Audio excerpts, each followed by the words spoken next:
Alléluia.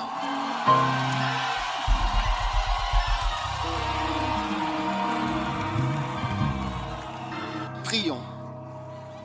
Et vous qui êtes en ligne, joignez-vous à nous alors que nous prions ensemble. Père qui es aux cieux, merci pour ta puissance qui agite aujourd'hui. Merci de nous bénir, de nous guérir, de parler à nos cœurs, de nous toucher, de nous aimer, de nous guider. Merci. Merci. C'est au nom de Jésus que nous prions. Amen. D'accord.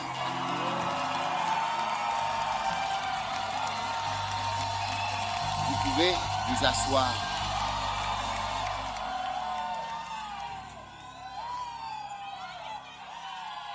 Ah.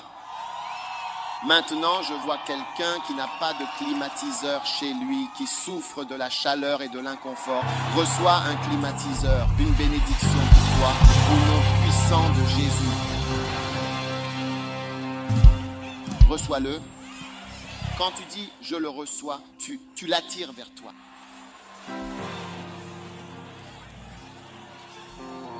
Parce que cela vient d'en haut. Maintenant, je vois.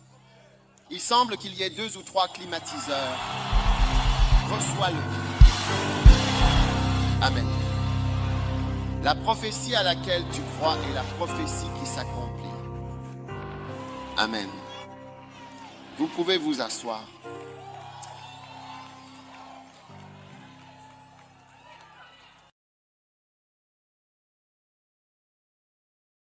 Maintenant,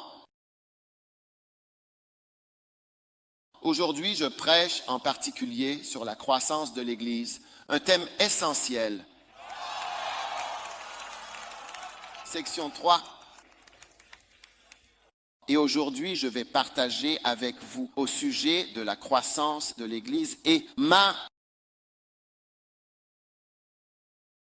houlette et mon bâton me réconfortent. Ils me réconfortent vraiment, profondément. Ou ta houlette et ton bâton me réconfortent. Oui, ils me réconfortent.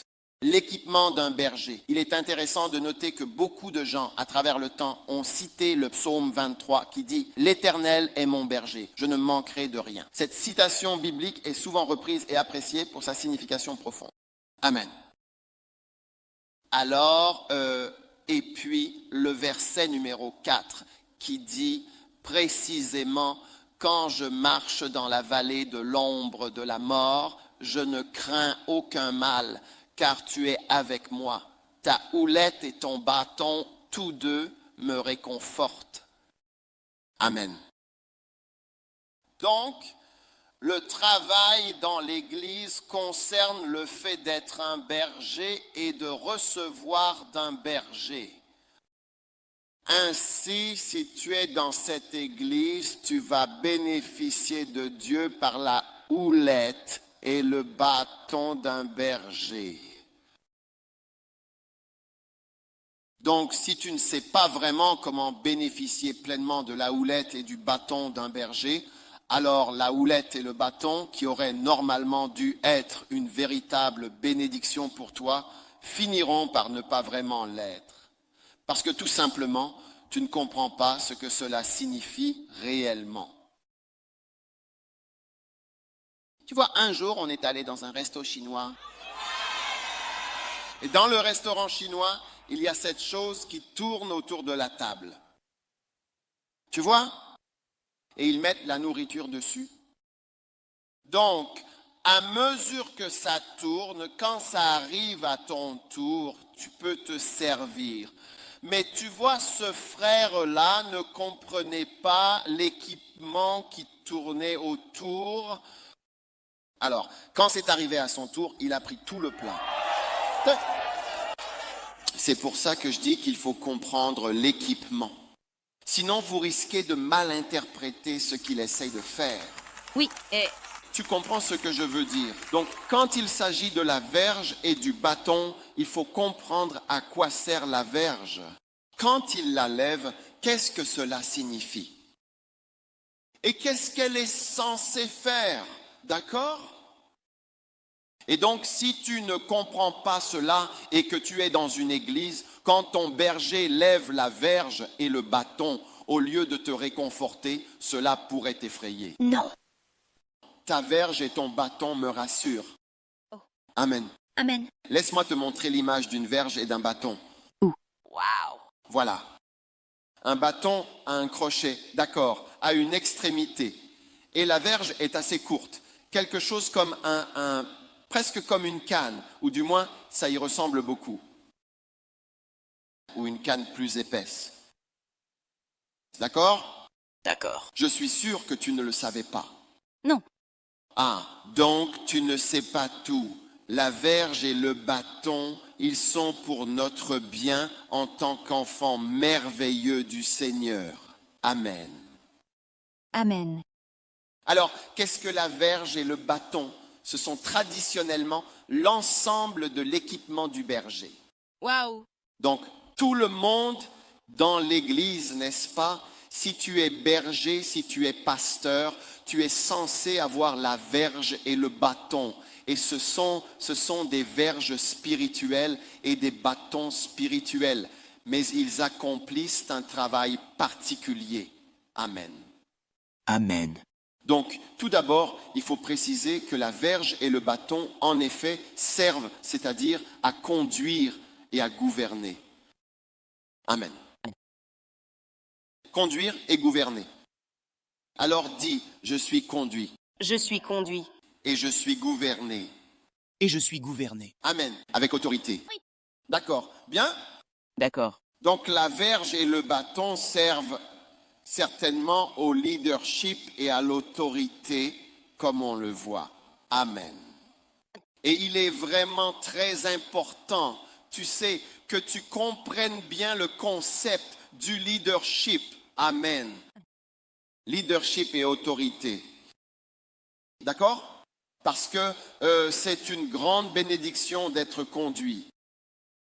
D'accord? C'est une grande leçon, une leçon essentielle d'avoir quelqu'un qui possède de l'autorité sur ta vie, qui te guide et exerce son autorité sur toi. Amen. Amen. Maintenant, dans le livre de l'Apocalypse 19-15, la Bible dit en 1950, selon la version Louis II, de sa bouche sort une épée aiguë pour frapper les nations avec elle et il les gouvernera. Il fera quoi exactement? Gouverner.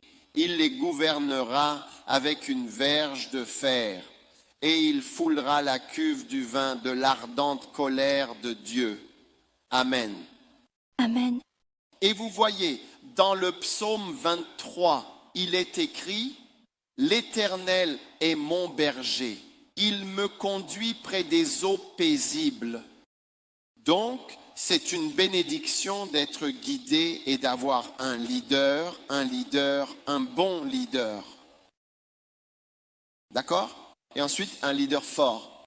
Un leader fort est différent d'une personne têtue. N'est-ce pas? Un bon leader doit être ferme dans ses décisions, mais c'est différent d'être simplement têtu. Certaines personnes sont tout simplement têtues.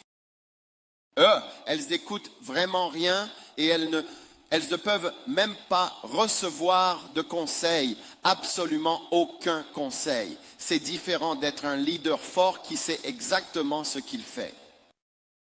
D'accord? Oui, bien sûr. Donc,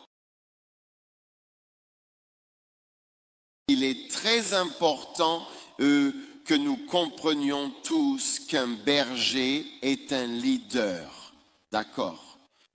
Est-ce que des gens arrivent? Faites-le rapidement.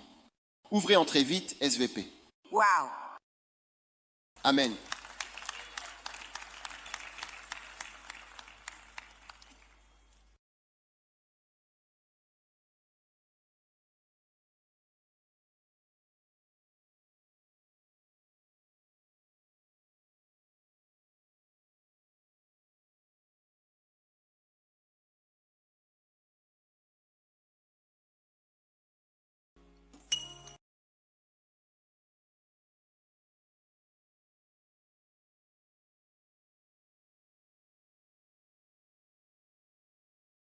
Eh bien, n'y a-t-il personne pour aider quelqu'un avec une robe courte à trouver une place? De peur que cela ne devienne une source de difficulté.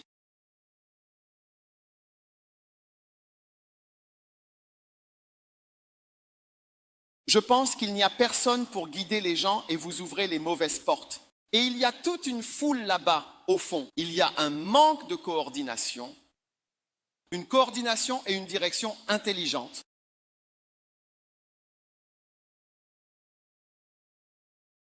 Très bien.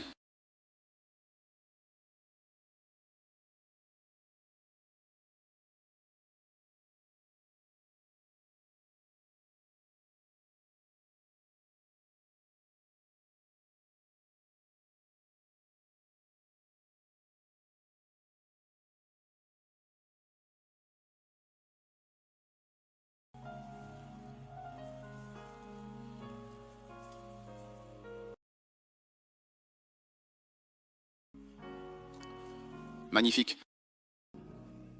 Ceux qui sont en ligne, je veux que vous partagiez. Nous pouvons partager, vous abonner, aimer. Dites à votre voisin que le service a commencé. Et ceci n'est qu'une courte leçon, une leçon biblique que je partage avec vous à propos de la verge et du bâton. À quel point c'est une bénédiction pour nous.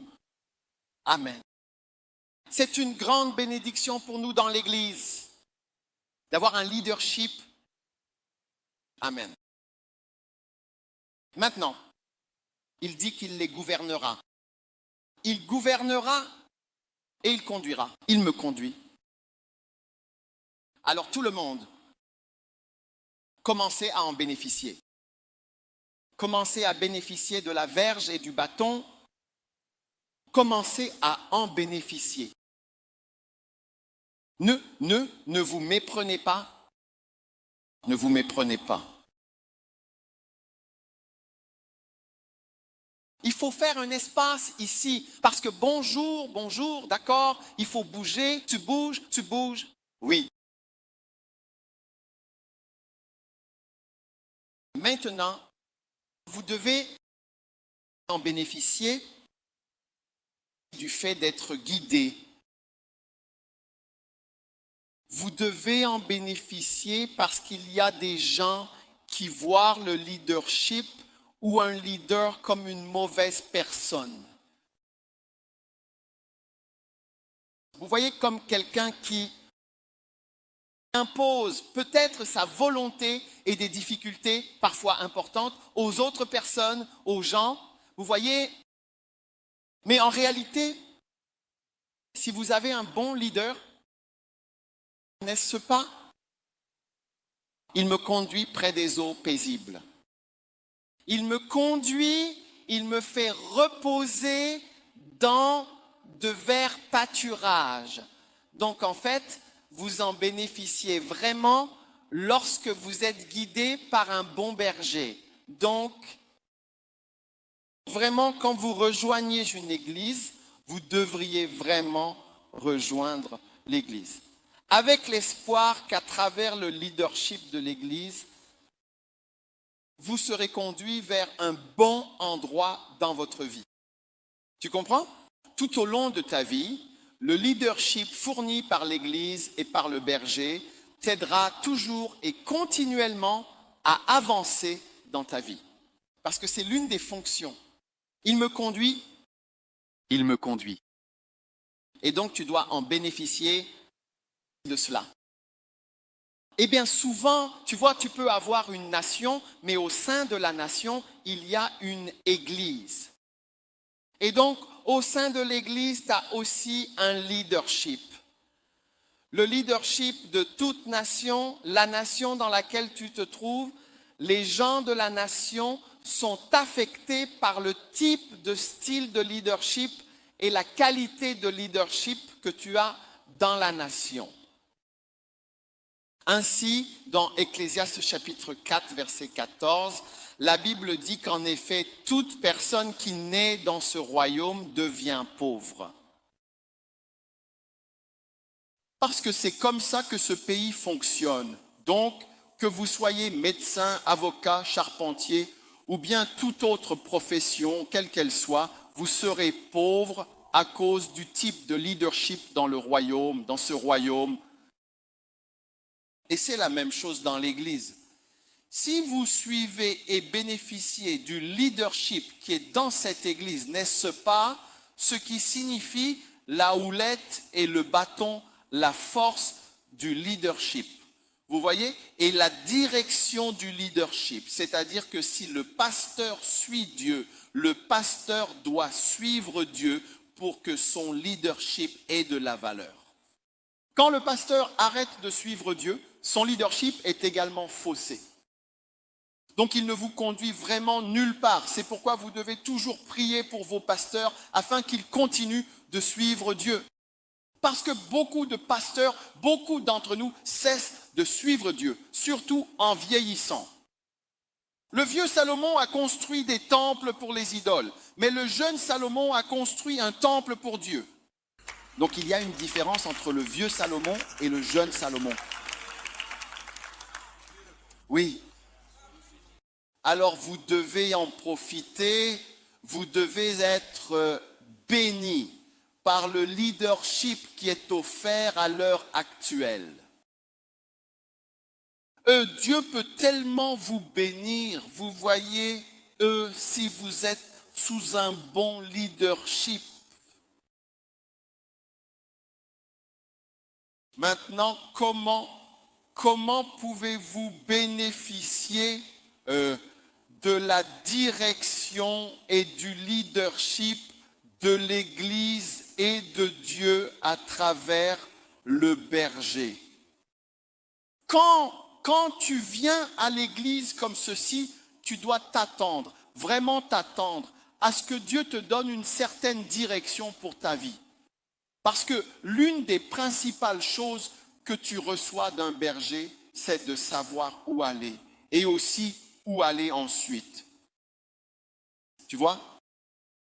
Donc, d'une manière ou d'une autre, au milieu de tous ces discours, et peu importe le sujet qui est abordé à l'Église, peu importe le sujet sur lequel il prêche, oui, le sujet n'a pas d'importance. Quelque part au milieu de tout cela, il y aura de la direction et de la sagesse. La Bible enseigne que la sagesse est utile pour diriger.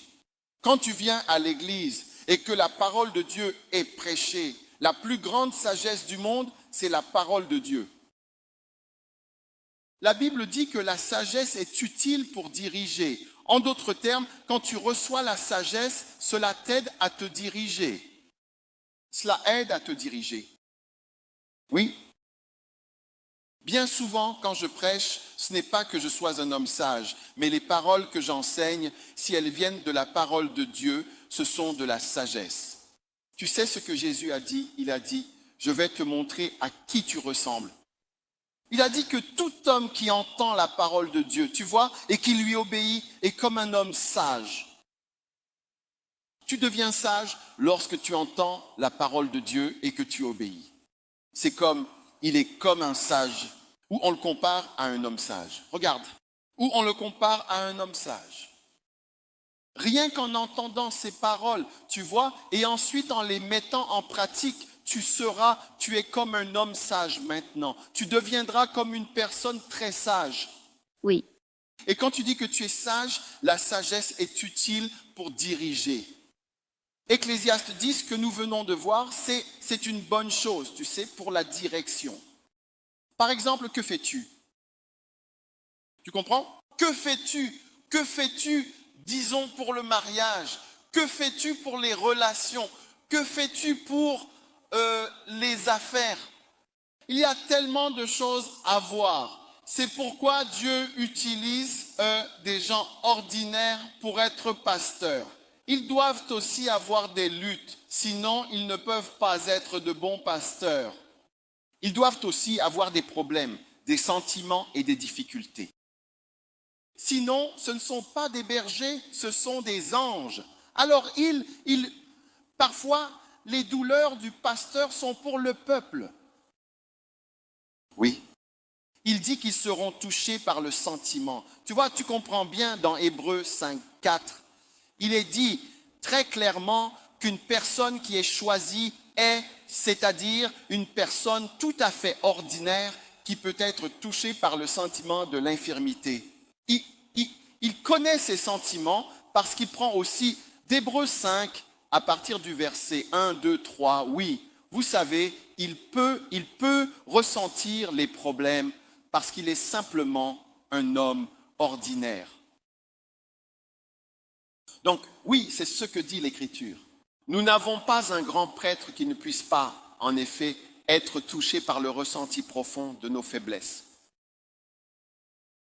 Non, non, non. Dans Hébreux 5, mais tout grand prêtre pris d'entre les hommes est établi pour les hommes. Tu vois, il est pris d'entre les hommes, verset 2, qui peut avoir de la compassion. C'est quelqu'un qui peut ressentir des émotions. J'adore ça. Tu vois, il peut avoir des sentiments pour les ignorants. Tu vois? Et pour ceux qui sont égarés, ceux qui se trouvent hors du chemin, qui ne suivent plus la voie tracée. Pourquoi? Car lui-même, cet être, est entouré d'infirmités. Il est lui-même enveloppé de faiblesses, entouré de ses propres faiblesses et de ses limites. Lui-même est entouré de faiblesses. Il vit constamment avec cette faiblesse autour de lui. Waouh. Oui. C'est pour cela qu'il peut avoir miséricorde et compassion. Magnifique. Tu es là? Je le suis. Oui. Et il y en a 3. Continue. Verset 3, et à cause de cela, comme pour le peuple, il est là pour offrir pour leurs péchés.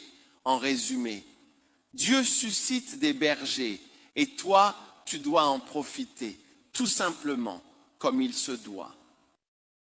Tu n'as pas à rester assis avec tes amis et juste discuter en disant ce qu'on va faire. Dire quoi? Ou l'homme, qu'est-ce que je veux dire? Comment on va avancer? Dis ce qu'on va faire et simplement prendre un peu de temps pour écouter les idées des amis et des gens du coin. Non. Tu as une grande bénédiction. Dieu te donne un berger. C'est le chemin parce qu'il te donne un berger avec une houlette. Oui. Et un bâton, tout simplement. C'est vrai. Et il te guide. Donc tu regardes même et tu vois la route qui va là-bas et tu sais quelle direction prendre. Tout le temps où je vous prêche, voyez-vous, Dieu essaie de vous parler. Amen. Et comme vous êtes venus ainsi, Dieu essaye de vous guider. Oui, Dieu lui-même essaie de vous guider. Mais comment Dieu va-t-il vous guider? Comment Dieu va-t-il vous guider? Où trouverez-vous Dieu? Vous voyez? Où le verrez-vous? Le verrez-vous en ville? Le verrez-vous à Cape Coast? Non. Vous le verrez et l'entendrez à travers un berger. Waouh. Vous voyez? L'Éternel est mon berger. Waouh. Et alors, eh bien, il me conduit. Magnifique. Il me conduit. Magnifique. Il me conduit. Alors, recevez la direction. Je la reçois. Oui, je la reçois bien. Oui, prenez conseil. Je la reçois. Oui, recevez la guidance. Je la reçois. Oui. Et plus vous recevez la guidance, plus vous en bénéficiez. Oui. Amen. Oui, c'est comme si quelqu'un venait, il a des injections de vitamines et donc, non, je n'en ai pas besoin. Vous ne profitez pas des choses que cette personne possède. Oui, parce que la personne a des injections chargées pour vous. Donc, si je regarde, vous savez, en commençant dans une salle de classe, d'accord, entouré de faiblesses. Oh! Entouré de quoi? Faiblesse. Souvenez-vous du verset que nous venons de lire, Hébreux 5, 2, qu'il est lui-même environné. Quand on dit environné, j'aime la façon dont la parole le dit, c'est comme si tu étais submergé. Submergé de problèmes. Vraiment, Oui. oui, vraiment accablé de problèmes. C'est le berger. C'est le berger. Oui. Oui. Et à travers les problèmes accablants Maman. que la personne a, tu vois, te donne et devient une source de direction, une orientation, un guide que tu dois apprendre à recevoir, à intégrer, à comprendre dans ta vie. Et c'est pourquoi, quand tu réalises au fil des années, avec le temps qui passe, que cette personne, à travers la houlette et le bâton, a été, tout au long de cette période, une source de direction, un repère, une référence pour toi, tu deviens, en quelque sorte, tu as l'impression de devoir ta vie à cette personne et les gens ne comprennent pas cela. Pourquoi aimes-tu cette personne ? Parce que tu ressens d'une certaine manière, en quelque sorte, que tu as été accompagné et guidé, aidé, amené et parfois même un peu poussé en avant. C'est vrai. Donc,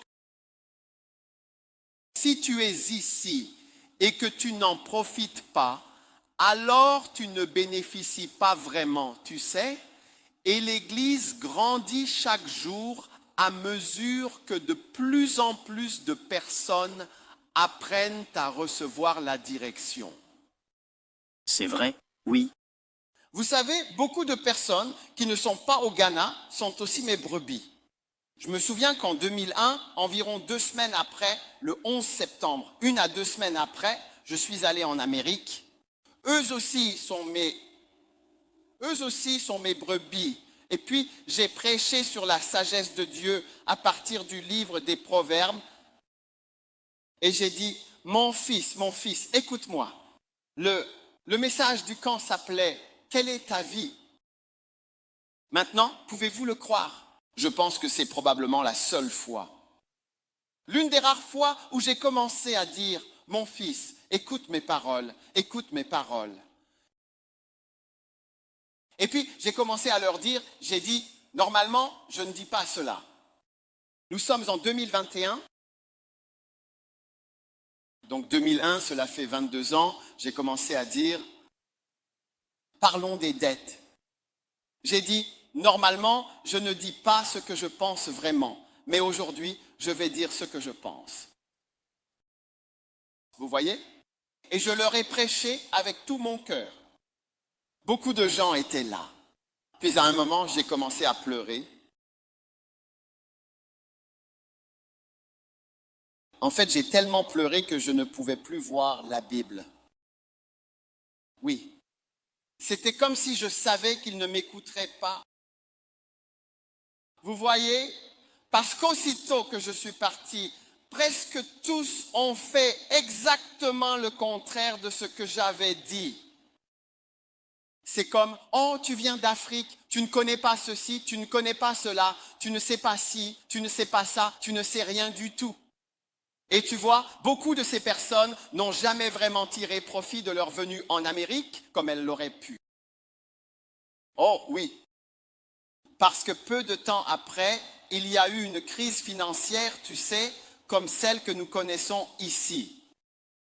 Oui, parce que tout est faux et les nouveaux mots qui sont inventés, qui sont créés, révèlent le désespoir de vivre bien au-dessus de ses moyens, d'avoir des choses que l'on ne peut pas vraiment se permettre et d'avoir du faux dans tout, absolument tout, même dans la prospérité. Tu comprends? Je comprends. Donc si tu es dans une église, tu verras, tu peux vraiment savoir exactement quoi faire très vite. Oui, il y a des fois où je prêche à plusieurs reprises. Je vous dis d'arrêter à 17h ou 19h, ou parfois même le lendemain. Certaines personnes n'écoutent pas et elles continuent malgré tout. Quelque chose ça ne peut pas marcher. Oui, incroyable. Mais tu sais, même se marier, c'est presque comme jouer à la loterie aujourd'hui. Tu ne peux pas savoir comment ça va se passer quand tu es avec cette personne. Même chez les chrétiens, tu ne peux pas savoir.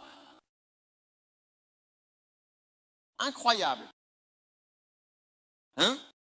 Oui. Alors, ta houlette et ton bâton, essaie vraiment d'en tirer profit, d'en faire bon usage.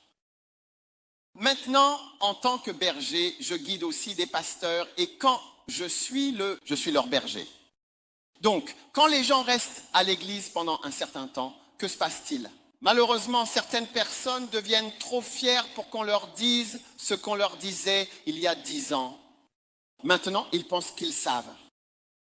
Oui, tu comprends ce que je dis? Oh, cet homme, il est vieux? Et ce qu'il dit, c'est dépassé. Oui.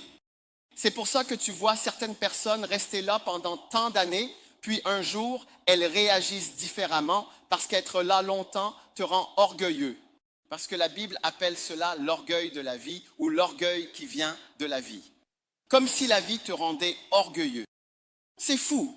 C'est vraiment fou. Ouais. Donc, à force de rester dans la vie un certain temps, l'orgueil vient. Quand tu étais une petite fille, tu écoutais. Tu disais, oui papa, oui papa. En grandissant, tu ne le feras peut-être plus. C'est pour cela qu'Esther était assez remarquable.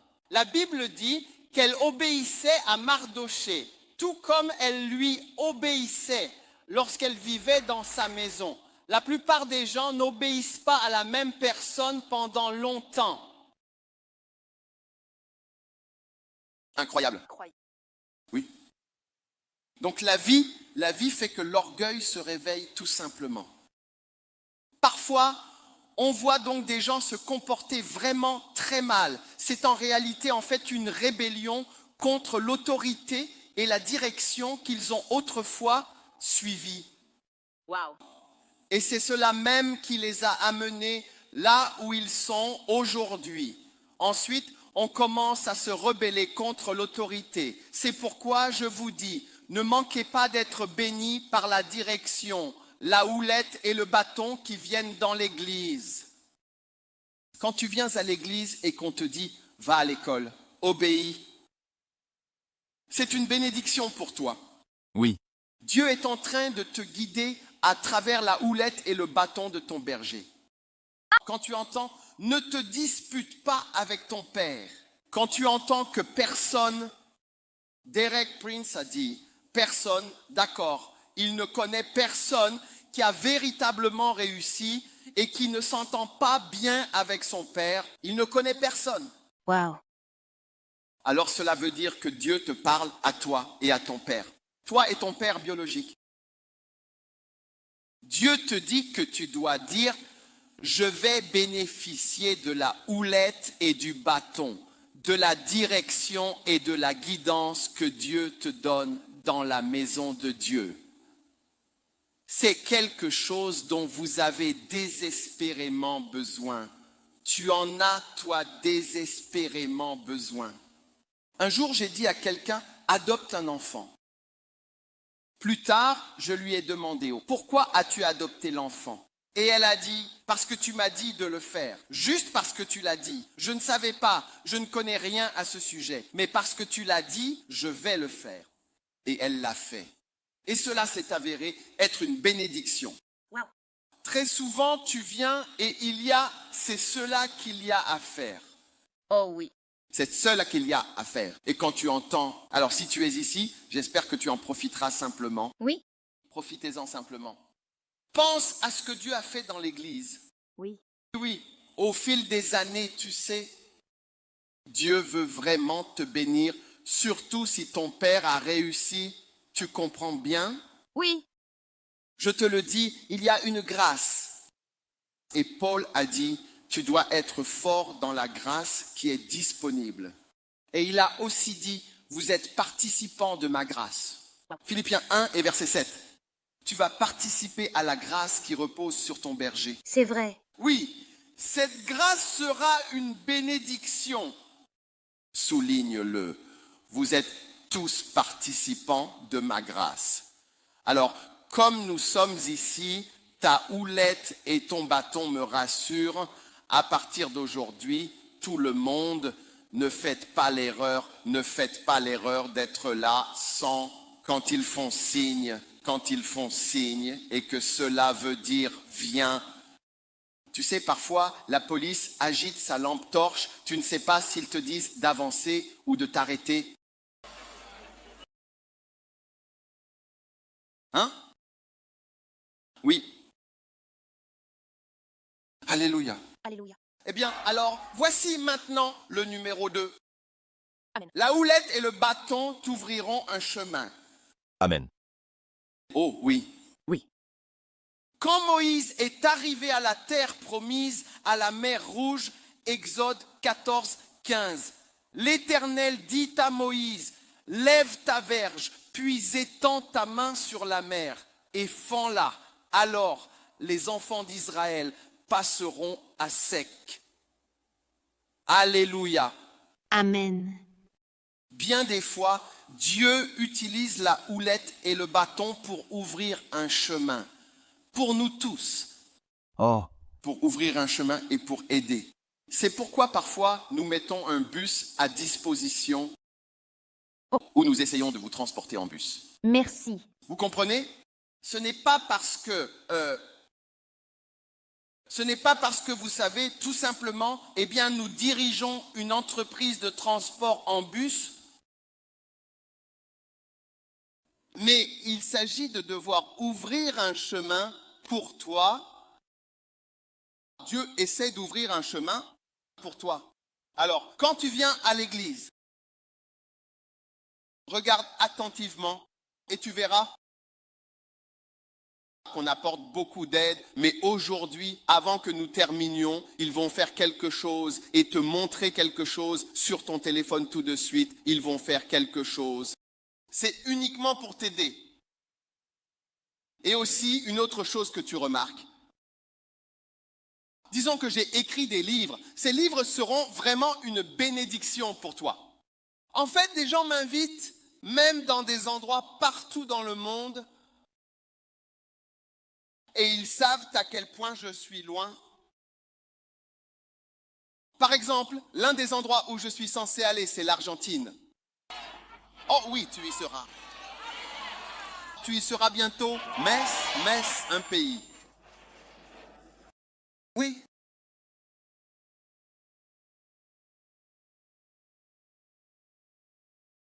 D'accord. Maintenant, les gens, êtes-vous là?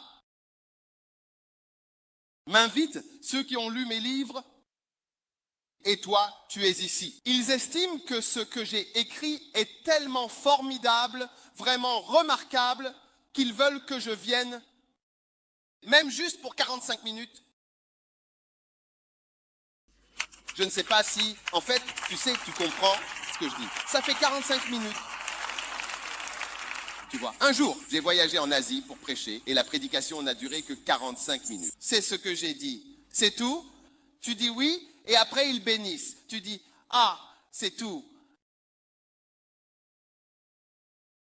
Et donc maintenant, tu es ici. Tu comprends bien. Et ce même livre que quelqu'un a lu, tu vois, et il est tellement béni qu'il veut vraiment que je prenne l'avion et que je vienne. Et je vois que tu ne peux pas l'acheter. Peut-être que tu n'as pas d'argent ou peu importe. Et après l'église, je vais te donner ce qu'on appelle tout à tous. J'ai écrit 100 livres et je vais te donner les 100 livres gratuitement sur ton téléphone. Je veux dire, as-tu déjà entendu parler de quelque chose comme ça? Pourquoi penses-tu que je fais ça? C'est quelque chose de spécial que je fais pour les membres de mon église. Parce que j'essaye d'ouvrir une voie pour eux. En plus de tout, j'essaye d'organiser et d'ouvrir une voie pour eux. C'est ce que je fais. C'est ce que je fais. Et les gens n'en reviennent pas. Pourquoi est-ce que je te donnerai tous les livres que j'ai écrits? Nous venons juste de les lancer. La raison pour laquelle nous les avons lancés, c'est qu'un livre est quelque chose de très important. Oui. Prends tout. Oui. Que les gens achètent. Mais je suis en train d'ouvrir une voie. Alors, quand tu viens à l'église, sois attentif, Seigneur. Quelle voie est en train d'être ouverte pour moi quelque part? Quelle voie est en train d'être ouverte pour moi quelque part?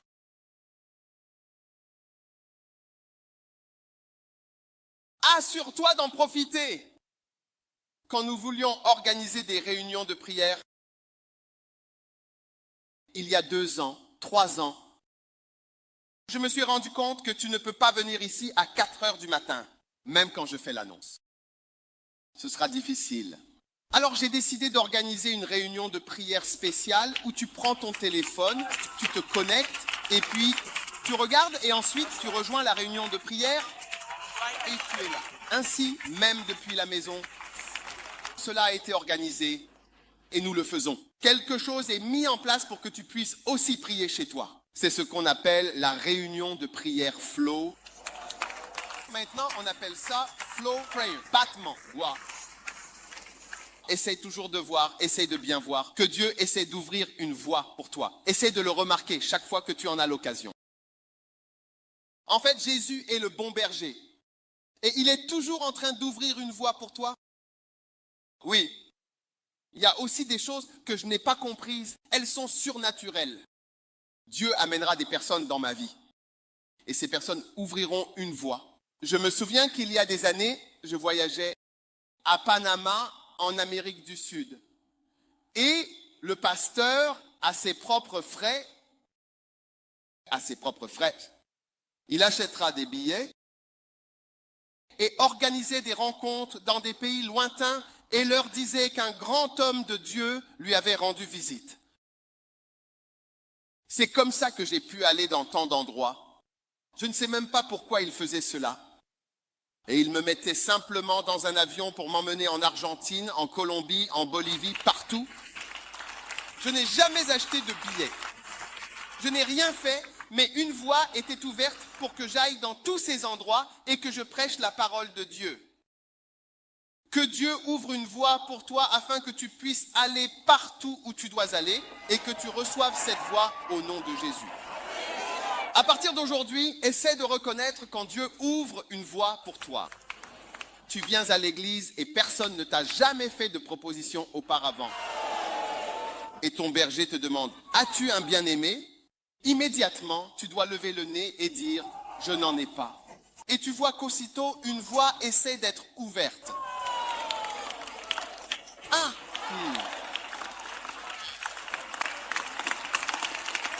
Oh oui! Oh oui. Nous avons des emplois. Parfois grâce à l'Église. Il se peut que vous obteniez un emploi que vous n'auriez jamais eu autrement si ce n'était pas grâce à l'Église. La semaine dernière, je l'ai rencontré, des gens, tout un groupe. Ils m'ont tous dit le travail que nous faisons. Nous avons appris à faire ce travail à l'Église. Alors à partir d'aujourd'hui, que votre esprit soit grand ouvert. Dites, Seigneur, je vois quelque part une verge et un bâton. Un chemin est en train d'être ouvert pour moi, d'une manière ou d'une autre. Quelque chose se passe dans le domaine de l'esprit. Amen. Applaudissez pour Jésus.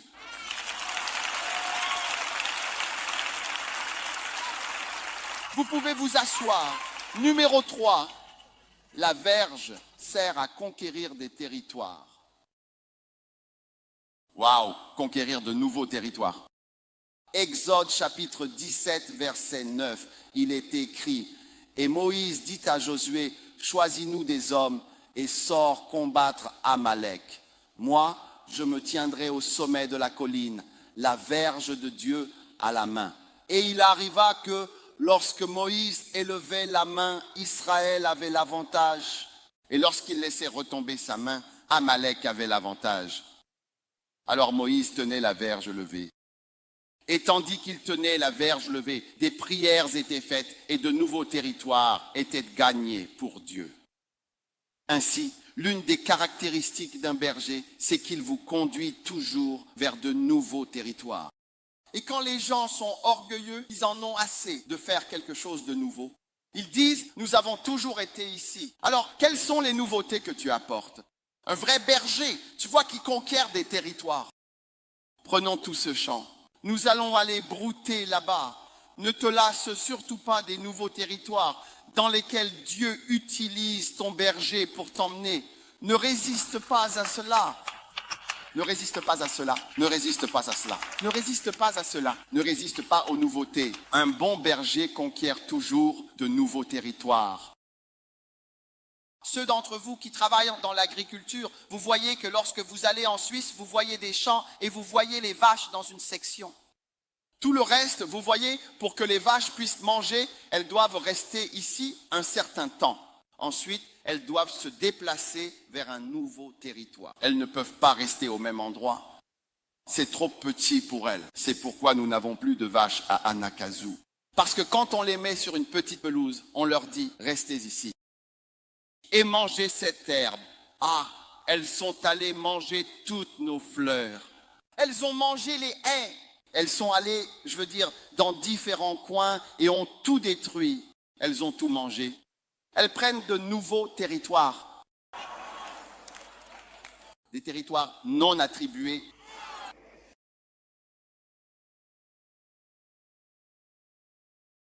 Dès lors, j'ai décidé que non. Je ne peux pas avoir de vaches qui prennent des territoires sur ce campus. Alors j'ai appelé ma fille, elle fêtait son 10e anniversaire. Je lui ai dit, c'est ton anniversaire. Je vais t'offrir une vache à manger. Et j'ai commencé à donner toutes les vaches à mes enfants, jusqu'à ce qu'il n'y ait plus de vaches. Alors peut-être que vous regardez en ligne et vous vous demandez que fait Dieu. Faites attention, il vous conduit vers quelque chose de nouveau. Nous avons commencé à la cantine. Nous avons commencé à l'école d'hygiène, je devrais dire. Et j'ai vu dans mon esprit que nous devrions déménager à la cantine de l'école de médecine. Comme j'étais étudiante en médecine, j'ai pensé qu'en déménageant à la cantine, s'ils voyaient que j'étais pasteur, je raterais mon examen final. Alors j'ai attendu. La Bible dit, tu ne tenteras pas le Seigneur, ton Dieu. Donc j'ai attendu jusqu'à ce que je termine l'école. Le 10 mars. Et puis en juin, j'ai dit à ma congrégation, nous étions juste quelques-uns, peut-être une centaine. J'ai dit, nous déménageons. Hein? Quel problème sans? Membres. J'ai dit à mes 100 membres, allons à la cantine de la faculté de médecine. Et nous avons pris un nouveau territoire. Eh bien, toute l'église comptait environ 100 personnes. Toute l'église, tout le monde compris, en une phrase, 100. Oui. Et nous avons déménagé à la cantine de la faculté de médecine. Quand nous étions là-bas, nous avons commencé à nous sentir heureux. Donc parfois, quand tu es heureux là où tu es, tu verras que Dieu va envoyer un peu de feu sous tes fesses. Pour que tu ne puisses pas t'asseoir. Et certaines personnes sont venues nous menacer. Et Dieu nous a alors finalement conduits à Colegono. Avant que tu t'en aperçoives, nous étions déjà au nouvel endroit. Et quand je suis allé au nouvel endroit, j'y ai emmené un de mes membres d'église. Wow. Quand elle a vu, elle a dit, quel endroit. Et j'ai dit, c'est ici que nous venons. Alors elle est venue avec tous les membres. Et pendant que nous étions là, Dieu a envoyé un autre feu. Écoute, si cela ne concourt pas au bien, Dieu ne le permettra pas. Tu as entendu ça? C'était un message pour quelqu'un. Si cela ne concourt pas au bien, Dieu ne le permettra pas. D'une manière ou d'une autre, cela finira par concourir au bien d'une façon ou d'une autre. Et puis, c'était en mai 1998. C'était bien en mai, n'est-ce pas? Ils sont venus abattre les murs, le gouvernement, à ce moment précis, en 1998. Et ils descendirent jusqu'au mur de l'église. Oh oui! Et nous étions là. Et c'était un message des autorités. Nous avons entendu dire que vous causez des problèmes dans ce coin. Venez. Ils l'ont démoli. Cette même année 1998, Dieu nous a donné une connexion.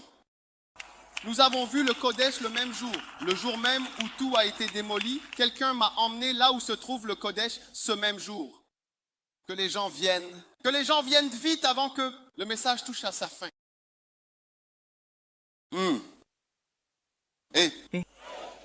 Quel feu brûle sous toi? Oui. C'est pour te conduire doucement vers le prochain bon endroit. Et là, nous avons eu le Kodesh. Wow. Dès que le Kodesh a été terminé, la Healing Jesus Campaign a commencé. Oh Seigneur, pas de repos pour la sauterelle, pas de célébration, pas d'anniversaire. Vous ne nous verrez jamais faire des anniversaires dans cette église. Ce n'est pas que ce ne soit pas une bonne chose. C'est bien, mais nous ne le faisons pas. Nous ne nous en souvenons pas.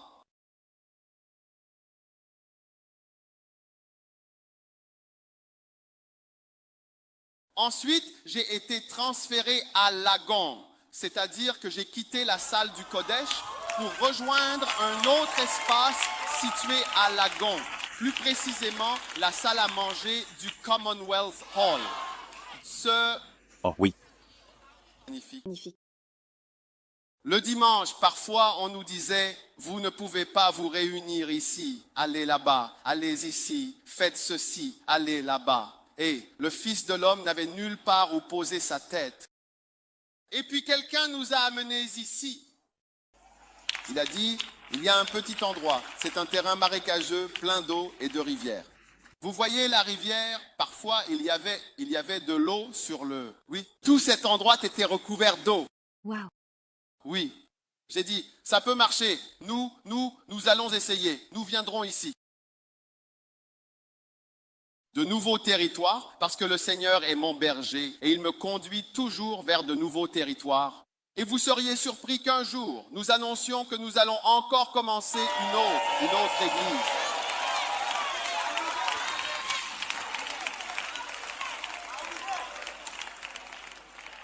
Dis à ton voisin, il y a quelque chose de nouveau pour toi. Il y a quelque chose de nouveau pour toi. Oui. S'il vous plaît, essayez d'en profiter. Essayez d'en profiter. Essayez d'en profiter. Essayez de profiter des choses nouvelles, des nouveaux chapitres. Ne soyez pas en colère. Vous savez, nous sommes des êtres humains, donc nous aimons ce à quoi nous sommes habitués. C'est pourquoi, lorsque les Israélites sont sortis d'Égypte, ils ont dit, nous voulons retourner en Égypte où nous étions bien. Nous étions bien là-bas. Il n'y avait aucune tension du tout. C'est juste que nous avions du travail pénible, mais ce n'est pas du tout une mauvaise chose comparée à ce désert. Nous voulons retourner. Vous ne retournez pas en arrière. Nous avançons. Recevez. Écoutez, du nouveau, un nouveau territoire, une nouvelle vie, une nouvelle famille, de nouvelles choses, de nouveaux domaines. C'est quelque chose qui se produit dans une église. Recevez-le au nom de Jésus. Non, faites-le descendre du ciel. Recevez-le au nom de Jésus. Oui. Quant à moi, j'accueille toujours avec joie les nouveautés de Dieu. Amen. Quelque chose de nouveau. Oh oui, quelque chose de nouveau. Quelque chose de nouveau. Combien veulent quelque chose de nouveau? Oui, pour ma part, j'aime ça. Chaque chose nouvelle est agréable. Oui. Nouvelle idée, nouveau territoire, nouveau domaine. Oh oui. Oh oui. Quelle bénédiction. Quelle bénédiction. Numéro 4. Waouh.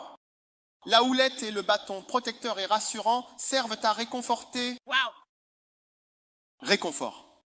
Amen. Amen. Que tout le monde dise réconfort. C'est simplement du réconfort. Réconfort and joie. Réconfort et joie. Waouh. Waouh. Combien savent qu'il y a des choses qui ne peuvent pas être résolues? S'il vous plaît, laissez les gens entrer. Pourquoi les portes restent-elles fermées et il y a une discussion à la porte? Entrez simplement. Vous pouvez vous asseoir par terre. La moquette est très douce. Hein? Maintenant, l'une des choses que vous recevrez à l'église, ne passez surtout pas à côté. Hein? Vraiment. C'est le réconfort. Ta houlette et ton bâton me réconfortent, me donnent du réconfort.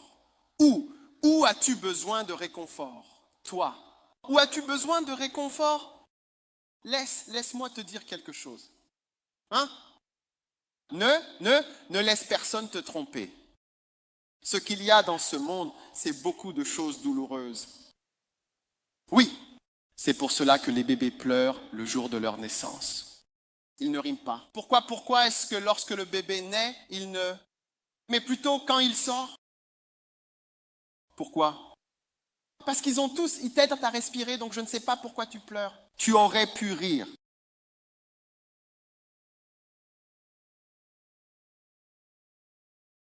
Job a dit, Les jours de l'homme sont peu nombreux et pleins de tourments. Cela nous rappelle que la vie humaine, selon cette parole, est marquée par la brièveté et les difficultés. Ainsi, l'une des choses que tu vas recevoir à travers l'Église, c'est le réconfort, c'est-à-dire cette présence qui t'aide à traverser les moments difficiles. Amen. Le réconfort. Amen.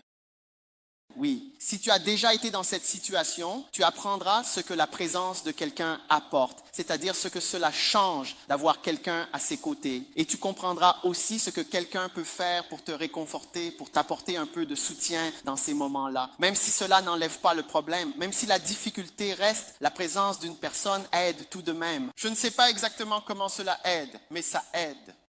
Au début, moi, je ne valorisais pas vraiment ce genre de choses, je n'y prêtais pas beaucoup d'attention, mais avec le temps qui passe, tu finis par réaliser que même lorsqu'il y a quelqu'un qui te comprend, il existe des personnes autour de toi dont les yeux, parfois sans qu'ils aient besoin de parler, révèlent aussi une forme de préoccupation à ton égard. C'est vrai.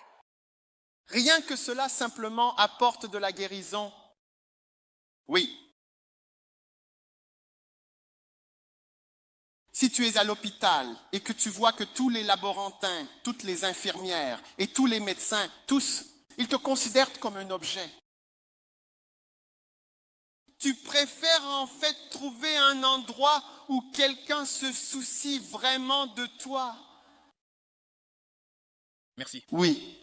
Donc, même être préoccupé, c'est parfois une sensation qui prend toute la place dans nos pensées. Tu sais, oh oui.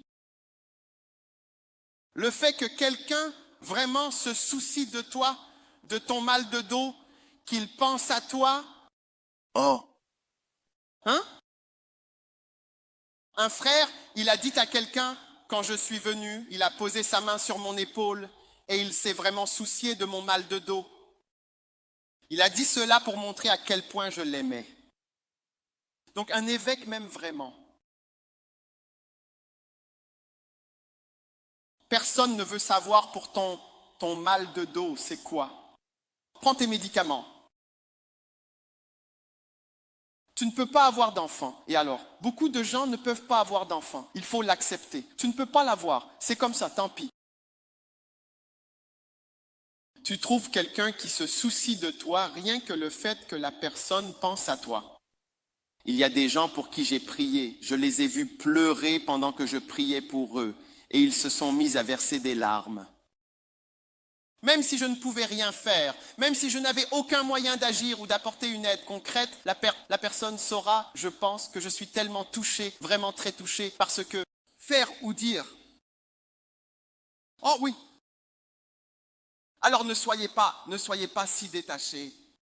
Certains d'entre vous, si vous avez un problème dans votre vie, personne ne le sait même. Vous resterez assis en disant « Personne n'est venu me rendre visite ». Comment quelqu'un viendrait-il vous rendre visite si personne ne sait où vous êtes, si vous vous êtes déconnecté? Quand j'étais à la faculté de médecine, nous avons appris les devoirs d'un patient. L'un des devoirs d'un patient, le devoir psychologique, est de demander de l'aide. C'est aussi votre devoir de chercher de l'aide et de l'assistance. Ce n'est pas seulement à la fille de savoir qu'elle doit faire quoi que ce soit. Vous devez chercher, et c'est votre devoir, en tant que patient, de suivre le traitement et tout ce qui vous est prescrit. Et le fait de chercher de l'aide, d'accepter et d'aller dans le sens de l'aide qui vous est apportée, fait partie des devoirs du patient. Donc, vous ne pouvez pas simplement rester là et dire « Oh, personne ne m'a rappelé, personne ne fait ceci, personne. » Comment quelqu'un pourrait-il le savoir? C'est aussi votre devoir de faire partie de nous, de telle sorte que lorsque vous rencontrez une difficulté ou qu'un problème survient, cela nous concerne immédiatement. Cela implique immédiatement beaucoup de personnes. C'est vrai.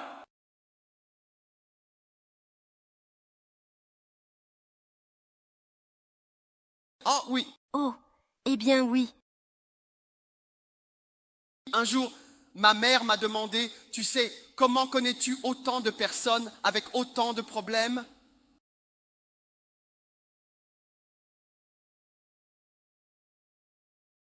Parce que c'est bien là tout le travail essentiel de l'Église. Ta houlette et ton bâton, eux, me rassurent profondément, véritablement. Bien des fois, j'ai clairement vu la nécessité, l'importance même, pour le berger d'être véritablement présent. L'autre jour, j'étais chez moi, la nuit. Vous savez, bien des fois, j'ai été dans mon lit, en pyjama. Le pyjama, c'est l'uniforme pour dormir.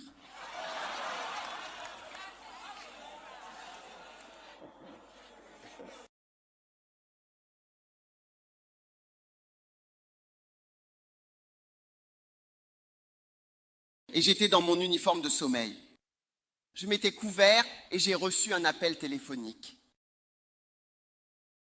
Et à cause de cet appel, je dois me lever puis juste changer pour l'uniforme de travail et sortir de chez moi la nuit. Bien des fois, vraiment, pas une seule fois, bien des fois. Parce que je sais que je dois être là. Ce n'est pas que je vais dire, quand tu m'appelles et que tu me dis « un tel est mort », quand j'arrive là-bas, que puis-je faire? À part, dis-moi, que puis-je faire? Je me souviens d'une fois où je suis allé quelque part. Tu sais, j'ai parlé à une sœur. Elle a dit, je n'ai jamais pleuré. Oui, elle a reçu un appel disant que son mari avait été tué. Son mari était mort. Quelques heures plus tard, à cause de l'endroit où j'étais, quand j'ai appris la nouvelle et que je l'ai appelée, quand je lui ai parlé, elle s'est effondrée. Plus tard, quelques temps après, elle m'a dit, je n'ai jamais pleuré jusqu'à ce que tu m'appelles. Dès que tu as appelé, alors je me suis effondrée. Récemment, j'ai reçu un appel. J'étais dans mon pyjama. Tenue de nuit, voilà. Uniforme. Et j'ai reçu un appel et j'ai dit, qu'est-ce que c'est? Et j'ai dû y aller. Quand je suis arrivé, le mari, sa femme venait juste de décéder. Elle était allongée là, encore chaude, fraîche. Quand il m'a vu, il s'est simplement levé et a commencé à pleurer. Il est venu me prendre dans ses bras. C'est pour ça que j'étais là, pour qu'il me tienne et pour que je le tienne aussi. Et que je pleure aussi avec lui. Même si je n'ai pas vécu cela, je dois pleurer. Non, je ne fais pas semblant, ça me fait mal. Et cela devrait nous faire mal à tous ensemble. Oui. C'est ça le travail d'un berger. Quand tu passes à côté des choses principales que Dieu offre dans une église, tu vois, tu passes vraiment à côté. Donc c'est ton devoir de te faire connaître et d'être connu, et que les bergers connaissent. Vous me voyez debout ici en train de prêcher. Savez-vous combien de réunions j'ai eues? Je fais toujours la connaissance de nouvelles personnes. Aujourd'hui, j'ai rencontré un nommé Sauveur. Sauveur? Oui, vraiment. Sauveur du monde. Il n'est pas le sauveur du monde, mais il est un sauveur.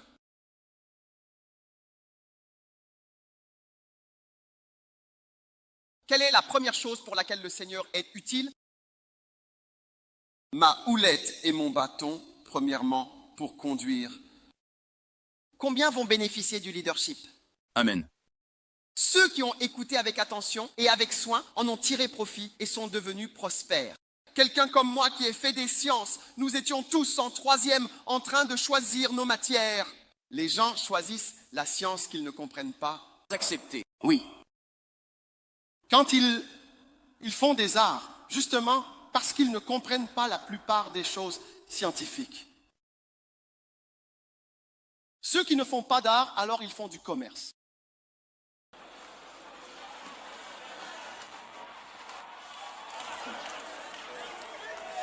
Non, je ne veux pas me disputer avec toi. Après l'église, viens après l'église, on en discutera. Je ne veux pas me disputer avec toi. Je ne sais pas pourquoi tu veux te disputer avec moi un dimanche. Oui. Et puis, quand tu fais un discours, je ne comprends rien, tout ce que tu dis. Est-ce que ça veut dire que mon esprit s'est tellement détérioré que la compréhension a disparu? Tu parles anglais, le même anglais, et je ne sais pas ce que tu dis. Que ce truc-ci et ça sera échangé avec ceci et cela. Et la coupe de cheveux de ceci et cela, je me dis,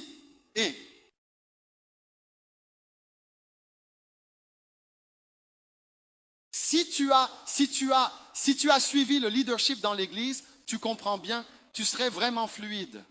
Oui. Oh oui. Oh oui. Je me souviens qu'un jour, j'étais avec un groupe de membres de l'église. Waouh. Oui. La plupart d'entre eux ne m'ont pas obéi, ne suivaient pas mon travail, mon leadership. Mais certains l'ont fait. J'ai fait une collecte de fonds. J'ai dit, je veux que vous fassiez des offrandes maintenant. Et j'ai dit, j'ai besoin de 100 000 $. Un frère s'est levé. Il fait toujours, quand je parle de dette et tout ça, il s'est levé et a dit, je donne 100 000 $. Il a rédigé le chèque lui-même. Oui, dollars américains. Oui. Oh oui, je donne pour cela. Il n'y a même pas eu 3 secondes de discussion. Waouh. Il a dit 100 000 $. Il voulait même donner plus. Oh oui. Le leadership, si tu le rejettes, parce que tu peux voir l'Église. Oui. Est-ce qu'on t'a supplié pour quoi que ce soit ici? Non. T'a-t-on forcé à quelque chose ici? Non. Est-ce qu'il manque de l'argent? Non. Oui. Manque d'argent? Non. Pourquoi ne tires-tu pas des leçons de ce qui se passe dans ta propre vie personnelle? Et n'observes-tu pas? Pourquoi est-ce que mes petits évêques ont tous construit des maisons? Waouh. Oui. Mais certains des plus anciens Je n'en reviens pas du tout. sont même amers parce qu'ils n'ont vraiment rien, absolument rien du tout. Incroyable. Incroyable. Oui, car même quand ils n'avaient rien, ils croyaient. Oui. C'est ainsi que nous devrions construire. Nous construisons, nous aurons quelque chose, nous y croyons. Magnifique. On vous donne les points, on vous donne les points. La houlette et le bâton servent à guider. Numéro 2, lis-le. La houlette et le bâton ouvriront un chemin. Combien d'entre vous, en venant à l'église à partir d'aujourd'hui, allez chercher un chemin? Quelque chose est en train d'être organisé pour moi. Quelque chose est en train d'être fait. Un chemin est en train d'être ouvert. Waouh! Oh oui. Oh oui. Numéro 3. La houlette. La houlette. Lisons-le ensemble. La houlette sert à conquérir de nouveaux territoires. Nouveau. Waouh! Combien sont prêts pour quelque chose de nouveau? Quelque chose de nouveau. Il y a quelqu'un ici qui va recevoir un bien-aimé d'un autre pays. Oui, je pense que c'est toi. Il ne t'est jamais venu à l'esprit que tu pourrais épouser quelqu'un d'un autre pays. Je ne sais pas qui est cette personne. Je ne sais pas si elle est de ce côté ou de l'autre. Mais reçois-le au nom de Jésus. Oh, oui. Et il y a des bébés qui vont naître et qui auront ma couleur.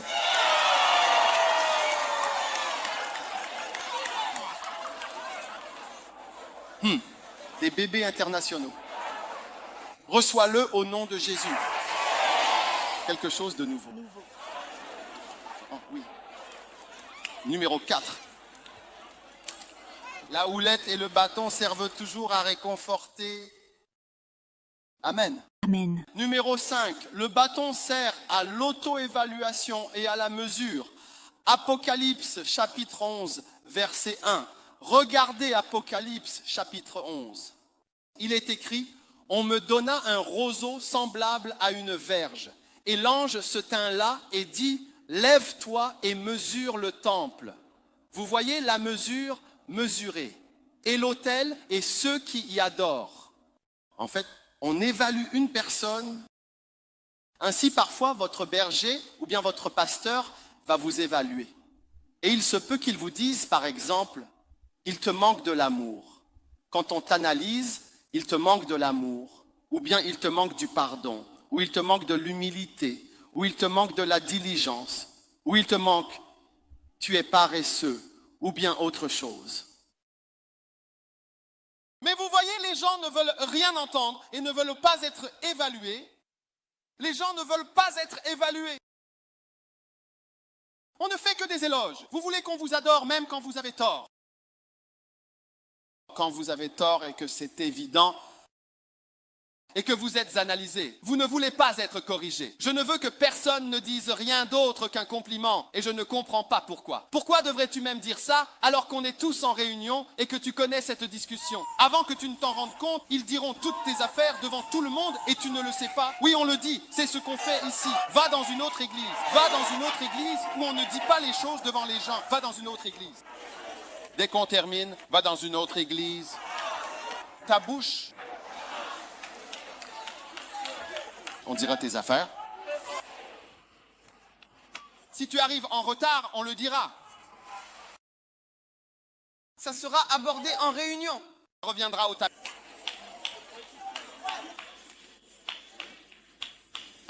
Quand tu donnes de l'argent pour construire, ou de l'argent pour le bus, ou de l'argent, et il ne s'agit pas de calculer la richesse. Ça sera évoqué en réunion. Tu ne veux pas qu'on dise quoi que ce soit. Tu ne veux pas qu'on mesure ou qu'on fasse un calcul. tu vois. Un jour, j'ai dit à certaines personnes qui faisaient, tu sais, des travaux de construction.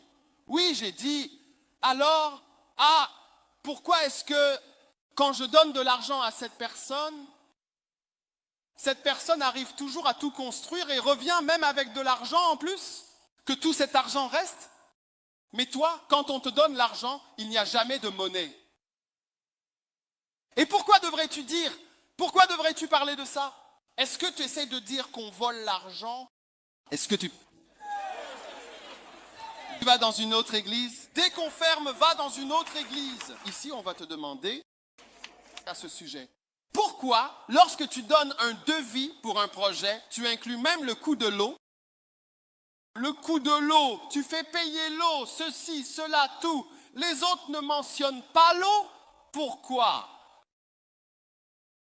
Il y a une personne comparable à toi qui fait la même chose. Si tu construis ici, quelqu'un d'autre construit aussi à côté. Et nous voyons les différences. Ainsi, dans le livre de l'Apocalypse, la houlette du berger sert à mesurer, à te comparer aux autres et à évaluer. Oui, regardez votre présence. Une petite fille arrive à amener 10 personnes dans 10 bus. Et toi, chaque jour. Un adulte avec des excuses. Toujours plus d'excuses. N'y a-t-il pas une chanson comme ça? Toujours plus d'excuses? Hein? Pourquoi? Pourquoi ne pouvons-nous pas le dire? Pourquoi ne pouvons-nous pas en parler? Parce qu'une partie du travail pastoral, en dehors de réconforter, c'est de mesurer. Mesurer, évaluer, analyser. Analyser les résultats, analyser le produit, analyser les chiffres, analyser les fruits, analyser l'argent. Nous ne devrions plus rien dire sur quoi que ce soit. Nous devrions seulement t'adorer et nous devrions nous incliner, t'adorer, te louer, dire du bien de toi, t'honorer, dire que tu es grand et que tu es bon, te donner la gloire, te donner des louanges. Nous dirons, eh bien,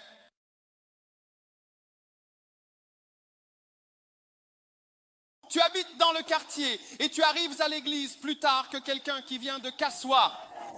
Nous ne devrions pas dire, alors que ta maison est juste ici.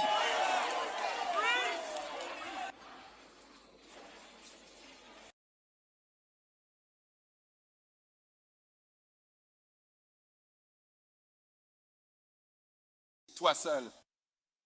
Vous avez eu cette relation depuis que tu es arrivé à l'église.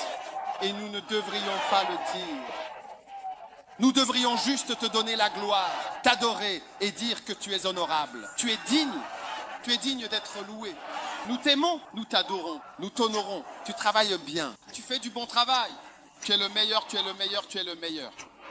Pendant ce temps, tu bloques le cœur de cette fille.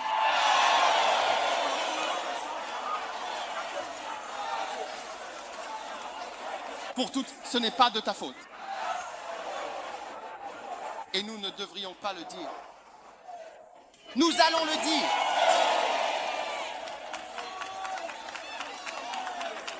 Nous t'avons envoyé acheter du pain, Brodo. Nous t'avons envoyé acheter du pain. Seulement ton pain coûte 25 cedis. Le pain des autres coûte 10 cedis. Comment ça se fait? Nous ne devrions pas dire que ton pain est plus cher que les autres pains. Nous ne devrions pas dire que ton pain est plus cher que les autres pains. Il est plus cher.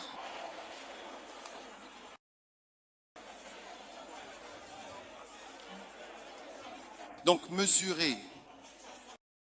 Mesurer. Tu m'écoutes? Tu es sur ton téléphone ou tu m'écoutes? Laisse-moi voir ton téléphone. Il est éteint. Allume-le. C'est quoi?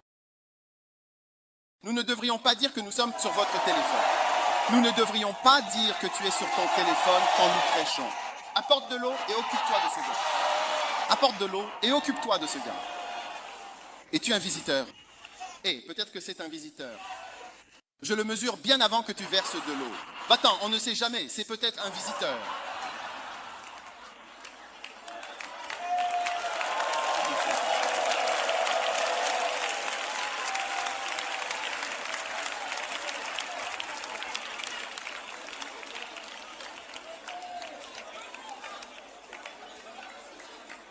Tu es à l'église, mais tu as 3 pasteurs dans 3 églises différentes. Comment une seule personne peut-elle avoir 3 églises, 2 pasteurs et un prophète?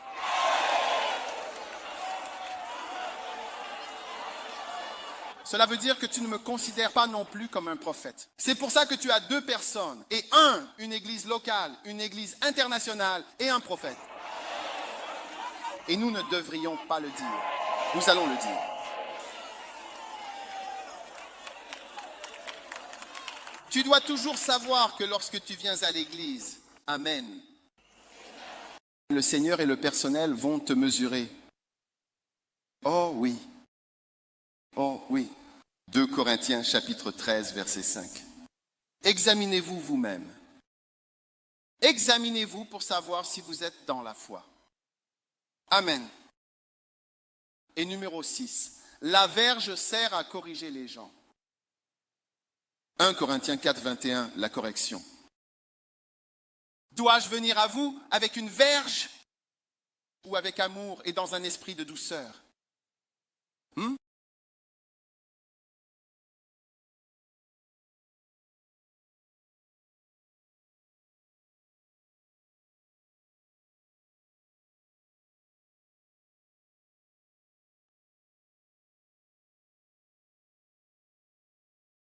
Montrez-moi l'image de la verge et du bâton.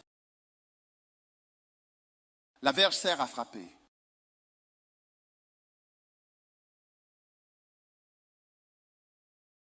Certains d'entre nous ont besoin de vivre des épreuves difficiles. Oui, correction, le renvoi, la réprimande, réprimande ouverte. La Bible parle de la réprimande ouverte. Tu devrais remercier Dieu qu'il y ait quelqu'un d'assez fort. Mes enfants disaient, ils ne me le disaient pas à moi, mais ils le disaient aux autres. Ils disaient qu'il n'y a que 2 personnes qui peuvent nous contrôler, papa et l'évêque au cou. Ce sont les 2 personnes qui peuvent nous contrôler. Les autres, y compris maman et les autres, ne peuvent pas nous contrôler. Mais l'évêque au cou et papa, ce sont les 2 personnes qui peuvent nous contrôler. Oui. Ils savaient où se trouvait la force.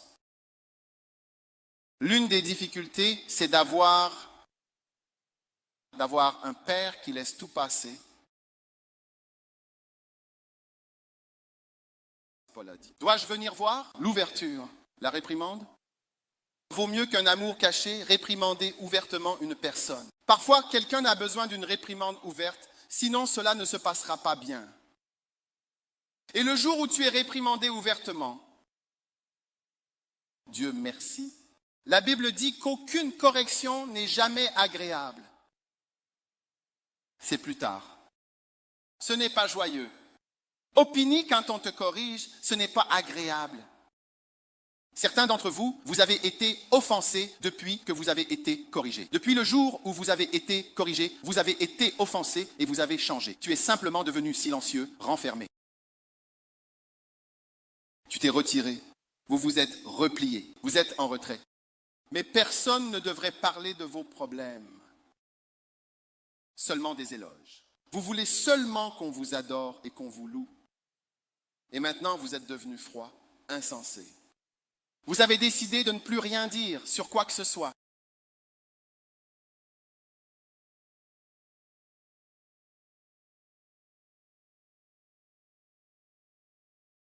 Un jour, j'ai dit à une personne, fais ça. Il a dit, si je dois faire ça, alors je démissionne. J'ai dit, ne démissionne pas, démissionne. Ici, dans cette église, on renvoie les gens. Je peux te montrer 7 personnes que j'ai renvoyées du ministère à plein temps. Dehors, tu sors. Tu sors. Tu ne peux pas faire ça ici.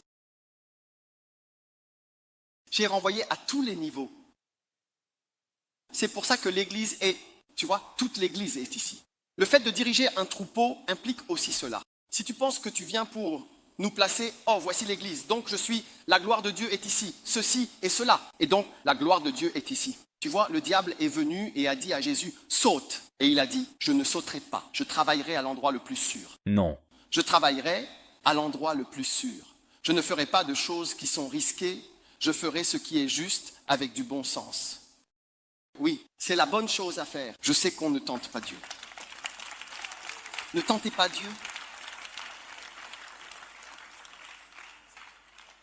C'est pourquoi tu vois des Ghanéens travailler à l'étranger. Ce sont d'excellents travailleurs. Ils remportent des prix. Ils remportent des prix. Mais quand ils viennent, ils travaillent ici. Tu vois, personne. Quand tu renvoies quelqu'un, tu sais, quand j'étais à Kolobo, il y a un des chirurgiens qui était là. Bon, je veux dire, il est décédé maintenant. Il m'a dit, cet endroit, si tu amènes 3, c'est ce qu'il m'a dit. Il a dit, si tu amènes 3 hommes blancs, tout Kolobo changera pour contrôler cet endroit. Oui, il a dit, oui, maintenant, si tu renvoies quelqu'un ou si tu fais quelque chose, le parent, l'oncle va t'appeler, celui-ci connaît celui-là. Tu recevras plein d'appels, ceci, cela et encore cela. Pourquoi ceci? Pourquoi cela? Ceci et cela. Oh, s'il te plaît, c'est mon cousin, c'est le plus jeune de mon frère, ceci et cela. Le travail, ça ne marchera jamais. Ça ne marchera. Oui. Mais quand ils vont à l'étranger, là, je ne connais personne. Tu verras des Ghanéens. Ghanéen. À l'heure. Alors, en fait, travaillant à l'atelier, oui. Oui. Donc ici, quoi qu'il en soit, par la grâce, on t'aime, on veut que tu travailles, on travaillera avec toi pour toujours. Amen. Oui, mais si tu pars, si. Il y a certaines choses pour lesquelles on ne peut pas te féliciter. Non. Il y a certaines choses, si tu ne renvoies pas la personne, cela veut dire que tu as ouvert une grande porte à certaines choses qui vont tout détruire. Non. Oh oui. Je me souviens d'une certaine compagnie aérienne. Je ne veux pas citer le pays d'où elle vient. Mais un jour, elle a finalement décollé d'un certain pays, dont le nom commence par la lettre G. Oui. Et il y a une vis, justement, qui est censée sortir des roues du mécanisme. Oui. Donc, quand les roues montent, quand l'avion décolle, les roues doivent rentrer à l'intérieur. Mais l'homme au sol, lui, eh bien, vous savez, il a complètement oublié de la bouger sans les passagers. Et ils sont partis. Je ne vous dirai pas le nom de ce pays. C'est Aïcha. Et Les roues ne pouvaient pas rentrer. Ouais, plein de passagers. Oui. sérieux. Hein? Hmm. Et puis, tu vois, la personne à bord, eh bien, l'avion a continué à voler et il a fait tout le trajet, tout le vol avec les roues sorties sans jamais les rentrer jusqu'à la prochaine. Tu peux imaginer ça, toi. Après, la personne travaillait normalement là-bas. Eh. Complètement. Ça va. Je ne vais pas citer la compagnie aérienne. Je ne sais pas si tu connais les différentes. Il y a différentes. Et aussi, il y a tellement de pays dans le monde.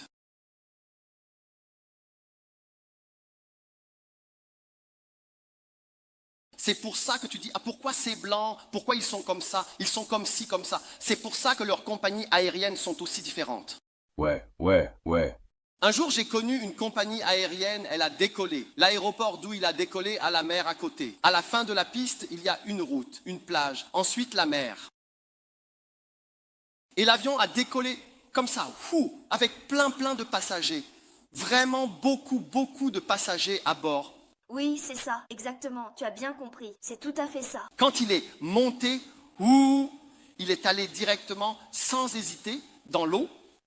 Non. Plein de passagers. Quand les plongeurs sont allés dans l'eau, je connais quelqu'un, il a été retrouvé. Ils l'ont retrouvé sur son siège. Donc j'ai trouvé quelqu'un qui connaissait une personne liée à cet avion. Alors j'ai demandé pourquoi. Ils ont dit c'est trop grave, on ne peut pas dire. La raison pour laquelle il n'y avait rien de mal avec l'avion, mais à cause de certaines règles, ils ne peuvent même pas le dire. Il dit c'est trop grave. C'est pourquoi parfois on fait venir des blancs. Tu vois, dans beaucoup d'organisations, il y a un homme blanc à la tête. Il a dit non, ça on ne peut pas continuer, on s'en va. Et quand ces choses sont appliquées dans les organisations ghanéennes, nous ne le faisons pas. On n'aime pas ça. Oui, ils disent tu es un homme méchant, il est ceci, il est cela. Il ne comprend rien, ceci et cela. C'est ça qui crée la richesse et l'abondance. Oui, tout le monde n'est pas mort. La première personne à nager, pas ceux-là, les nageurs. C'est pourquoi je vous ai toujours encouragé. Le leadership, c'est apprendre à nager, comme si tu ne l'avais jamais entendu.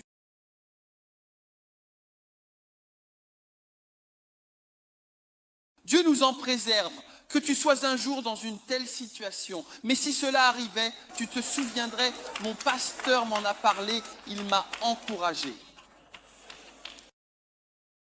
Mais je pensais qu'il faisait juste la conversation. La première personne à atteindre le rivage était un Français. Ouais, il a nagé juste ici, tu sais. L'avion venait à peine de sortir de l'eau, à environ 1 mile seulement. Donc maintenant, il faut être capable de nager la nuit depuis la mer Noire, à travers les requins. Le suivant était un Nigérian. Et tous ceux qui savaient nager sont arrivés. Et les autres se sont noyés. Oui. Alors il ne sois pas, si jamais tu es corrigé à l'église, remercie Dieu, c'est une formation pour toi. Parce que bien souvent, nous n'avons pas besoin d'éloges. Mais ce qui te manque, c'est quelqu'un pour te corriger. Une correction sévère.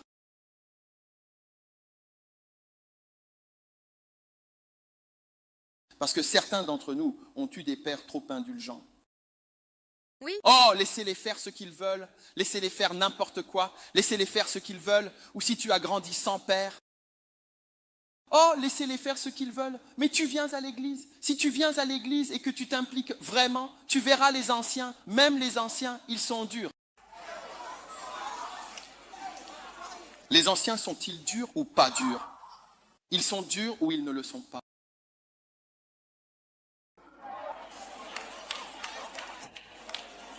Ils vont t'affronter directement. Tu vois ça? Oui.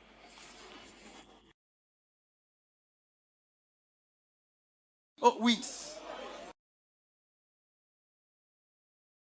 On devrait juste t'adorer.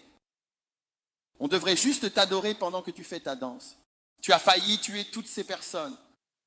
Une fois, j'avais un gars, il dirigeait le convoi de la croisade. Tu n'es pas censé conduire après 14 heures pour partir. Il est parti après 18 heures, a conduit toute la nuit et a accidenté tout le convoi.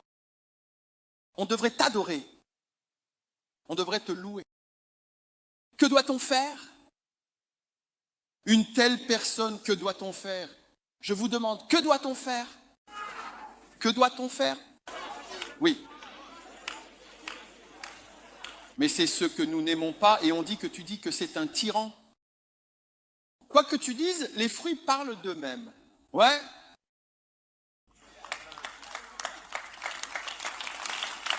La direction de ton organisation défaillante ou de ton groupe défaillant qui s'enfonce profondément dans le sol révèle le type de leadership que tu as. Cela révèle, oui, ton navire en train de couler révèle la sagesse du capitaine. Ne sois pas fâché par la correction, car aucune correction n'est agréable sur le moment. Mais souviens-toi bien qu'après, beaucoup des personnes que tu vois autour ont été corrigées. Elles ont eu des problèmes. Tu les vois tous se déplacer. Si tu mentionnes qui est cette personne, ce qui s'est passé, ce que cette personne a traversé, ce qui s'est passé, tu diras vraiment. Et il sourit. Donc il sourit. Il sourit parce qu'à la fin de la journée, c'est vrai. Oui. Et à la fin de la journée, c'est la bonne chose. Tu as failli tous nous tuer. Et nous devrions t'adorer. Devons-nous t'adorer?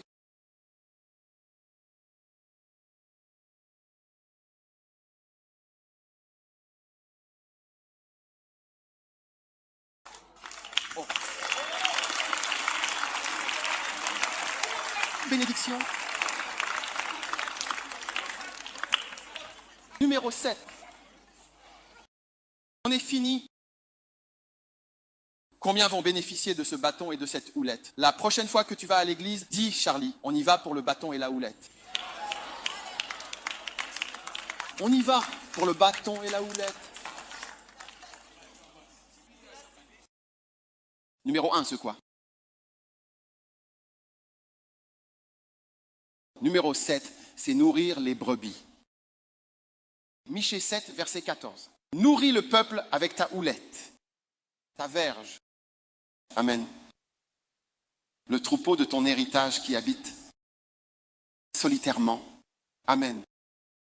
Nourrir. Alors aujourd'hui, je vous nourris de connaissances et de compréhension. Si vous écoutez ce que je dis, vous tous agacés contre votre mère, contre votre père, vous verrez que votre mère vous mesurait simplement et que votre père vous corrigeait simplement. Et c'est tout. Comment peux-tu être agacé?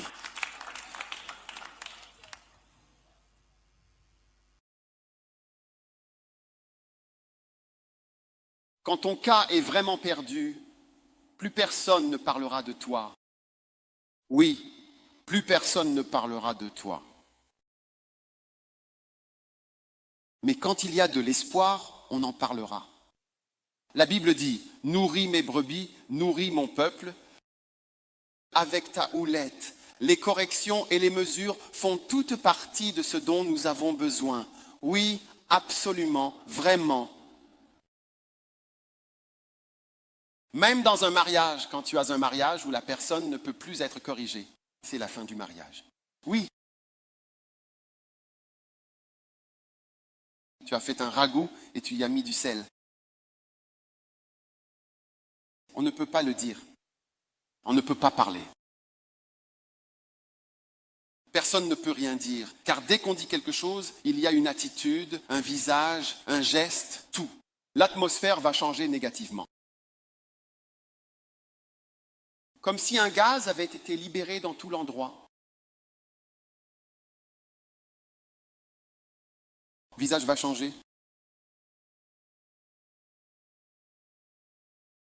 À partir d'aujourd'hui, quand tu viens à l'église, attends-toi à recevoir de la nourriture. Oui, il dit, je nourrirai mes enfants avec la connaissance et l'intelligence. Combien d'entre vous ont acquis un peu plus de connaissance et de compréhension? Oui, oui. Vous avez plus de connaissance et de compréhension. Oui, oh oui. Oui, oh oui. Bien des fois, j'ai eu des différends avec mes évêques. À propos de certaines choses, ce sont ces choses-là qui nous ont guidés à avoir les églises que nous avons. Oui, ces réunions-là, des réunions mouvementées. Oui, des réunions mouvementées. J'ai toujours des réunions mouvementées. La semaine dernière, j'avais des réunions mouvementées.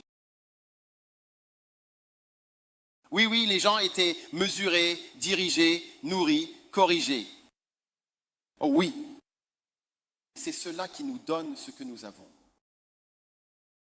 Alors Dieu vous bénit aujourd'hui, à partir d'aujourd'hui. Ouvrez votre cœur, tout le monde. Dites, mon cœur est ouvert. Là-haut, est-ce que votre cœur est ouvert? Je ne peux pas te voir. Votre cœur est-il ouvert? Pourquoi est-il ouvert? Numéro 1, pourquoi est-il ouvert? Pour vous guider et vous déplacer avec autorité. Ne soyez pas rebelles. Ne vous rebellez pas contre cela. Numéro 2, la houlette et le bâton. Ouvre un chemin. Combien d'entre vous attendent cela? Peut-être qu'une sorte de chemin va s'ouvrir pour moi. S'ouvrir pour moi. Numéro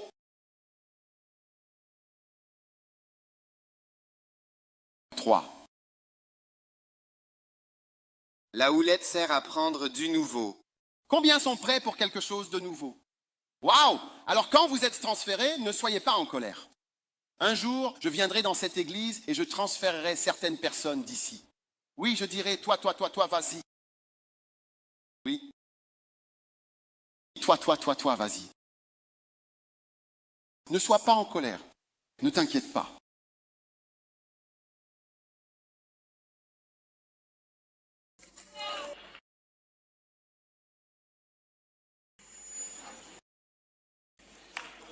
La houlette et le bâton servent à consoler. Es-tu prêt à être consolé? Oh oui, puisses-tu ne pas avoir besoin de trop de consolation. Je t'en supplie, s'il te plaît. Dieu, délivre-nous du mal. Amen. Numéro 5. La houlette sert à mesurer et à évaluer. Waouh! Es-tu prêt à être mesuré? Es-tu prêt à ce que quelqu'un te dise que tu es trop petit? Tu es trop grand, tu es trop gros. Certains d'entre vous, si on parle à peine de votre poids,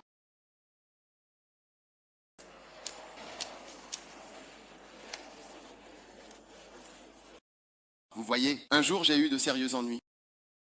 Oui. J'ai rencontré une sœur membre de l'église. Vous savez ce que j'ai dit? Vous voulez savoir dans quel pétrin je me suis mis. Tu es sûr que tu ne vas pas te retrouver dans le même pétrin? J'ai dit, tu es très belle aujourd'hui. Et le problème que j'ai eu, c'est, pourquoi dis-tu que je suis belle aujourd'hui? C'est aujourd'hui que je suis belle? Je te regarde, je te regarde. J'ai dit, tu es jolie aujourd'hui? Et hier alors? Et les autres jours? Depuis ce jour-là, je ne dis plus aux gens qu'ils sont beaux aujourd'hui. Donc, si je ne te dis pas que tu es belle aujourd'hui, c'est à cause de ce qui s'est passé en 1983.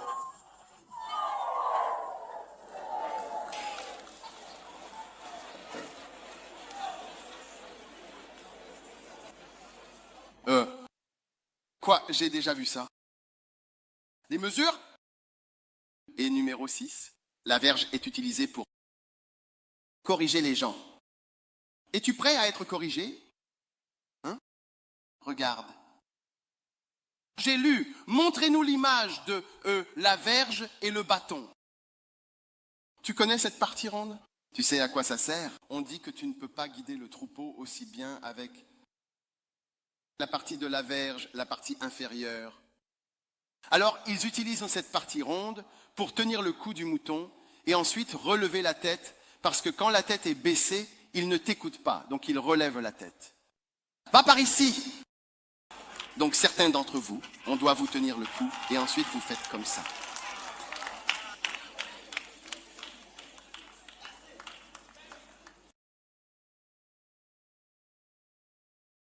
Tu comprends la verge et le bâton? Dis à ton voisin que ton cou doit être relevé pour qu'on te montre le bon chemin. Oui. Combien d'entre vous se rendent compte que parfois l'église devient comme si ton papa et ta maman étaient dans l'église pour te guider? N'est-ce pas vrai? On te dit de te laver. Est-ce que je ne t'ai pas déjà parlé des filles? Tu penses qu'elles ont? Et vous voyez des étoiles dansantes, alors elles viendront danser ici, danser en témoignage. Et quoi? Elles vont danser, mais elles ne le feront pas quand elles iront à l'Umbato. En transpirant. Et on ne devrait pas dire, on devrait juste t'adorer, on devrait juste te louer, on devrait juste te remercier. On devrait juste dire que vous êtes de bonnes danseuses, mais on ne devrait pas parler des mauvaises choses.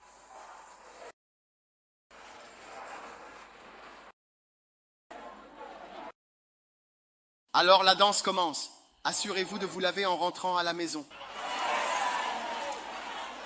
Et numéro 7, la verge sert à nourrir les brebis. Oui, c'est cela. Alors, levez bien haut les mains et dites Jésus.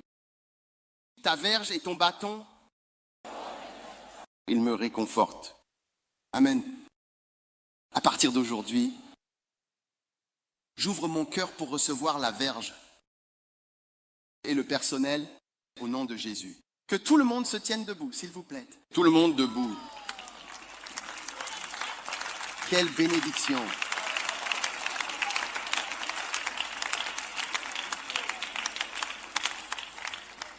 Levez les mains. Remerciez Dieu pour sa direction. Écoutez, combien d'entre vous croient que Dieu vous a guidé sur quelque chose aujourd'hui? Levez la main et remerciez-le seulement pour cette chose. Seigneur, tu m'as parlé aujourd'hui. Tu m'as guidé aujourd'hui. Je le reçois aujourd'hui au nom puissant de Jésus. Père, merci d'avoir parlé à chaque cœur. Nous t'aimons, nous te louons, nous te remercions, nous te rendons gloire au nom de Jésus. Pose ta main sur ton cœur et dis, Seigneur, je suis prêt. Je suis prêt à recevoir chaque verge et chaque bâton que tu as pour moi. Que ce soit la correction, la mesure, la nourriture, la direction, l'évaluation ou la consolation, je reçois de toi tout ce que je dois recevoir. Merci. Je reçois tous les aspects, tous les aspects. Je te remercie pour cela. Au nom de Jésus, merci de bénir les enfants et de changer nos vies au nom de Jésus. Amen. Et alors que toutes les têtes sont courbées et tous les yeux fermés, si tu veux donner ta vie à Jésus ce matin, cet après-midi, je veux prier avec toi maintenant. Je veux prier avec toi. Si tu veux donner ta vie à Dieu, peut-être que quelqu'un t'a invité, mais tu veux la donner à Jésus. Lève simplement ta main comme ceci. Regarde comment j'ai levé ma main comme ça. Tu veux donner ta vie à Jésus, tu veux donner ta vie à Dieu. Lève ta main comme ceci et viens vers moi. Viens jusqu'ici. Viens d'où tu es. Descends du fond. Viens, cours. Viens en courant. Dieu change ta vie, tu vois? C'est un lieu de salut. Amen, lieu de salut. Levez les mains et dites cette prière avec moi. Dis, Jésus, tous ceux qui viennent, s'il vous plaît, venez rapidement depuis l'étage d'où que vous veniez. L'église fait plus de 100 mètres de long, donc c'est très loin. Levez les mains et dites cette prière. Dis, Jésus, s'il te plaît, pardonne-moi mes péchés. Aie pitié de moi, efface mon péché, fais de moi une nouvelle personne. Je suis désolé pour mes péchés. Aie pitié de moi, Seigneur Jésus. Aujourd'hui, je confesse que je suis un pécheur. Purifie-moi, aide-moi, pardonne-moi, fais de moi une nouvelle personne. S'il te plaît, écris mon nom dans le livre de vie. À partir d'aujourd'hui, je reçois Jésus-Christ comme mon Sauveur et mon Seigneur.